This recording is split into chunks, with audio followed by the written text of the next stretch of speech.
The Waltham and Lowell Labor System by Chelsea, Kara, Lauren, Steph, and Tia.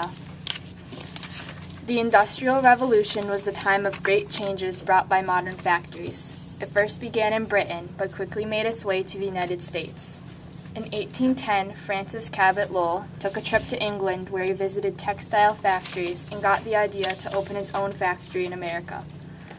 With the War of 1812 shutting down his shipping business, Lowell was able to put his idea into action and made plans for his factory.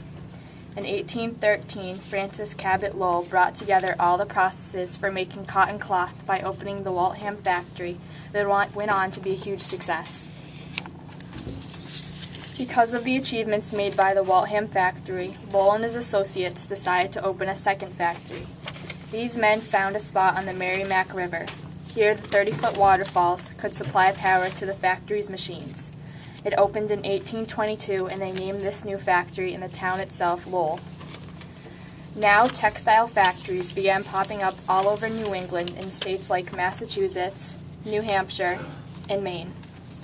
While the factories in Europe filled the air with hazardous smoke, our New England factories were placed in the countryside and used the streams for power. Lowell employed young women to work at his factory. This solved the problem of having a scarcity of workers. Lowell didn't want his factory to be like the English slums, so he built impressive houses, libraries, churches, and lectures for the workers. He also made work temporary, not permanent. The women could leave whenever they wanted to. After a while, some of the Lowell factories started to resemble the English system and enlisted whole families and any child over the age of 7 to work in the factory. The workers began to be treated badly, and these new labor systems began to pop up in places such as Connecticut, Rhode Island, and southern Massachusetts. The South even began to claim that their slaves were treated better than the New England factory workers, protecting their peculiar institution. These types of arguments eventually led to the Civil War. In January 1798, America was at war with France and needed more guns. Guns took a long time to produce because only gunsmiths could make them. Eli Whitney figured that each musket was made of 50 parts, so he got the idea that each worker could make one part. Now, if 50 workers made 100 of their separate parts each day, they would be able to make 100 guns a day.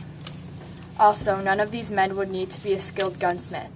It would take years to train a full-fledged gunsmith, but in a day, you may be able to instruct a worker on how to use a machine to make many duplicates of a single part. In 1801, Eli Whitney went to show his idea to the government and promised them 10,000 muskets. The government knew that Whitney had never made a gun in his life, but financed his plan anyway. By 1809, as promised, Eli Whitney had produced the 10,000 muskets. This was soon called the uniformity system because each specific piece was exactly the same shape and size. Now, other products such as locks and watches were produced by Whitney's system as well. Eventually, Eli Whitney's idea led to mass production in the United States.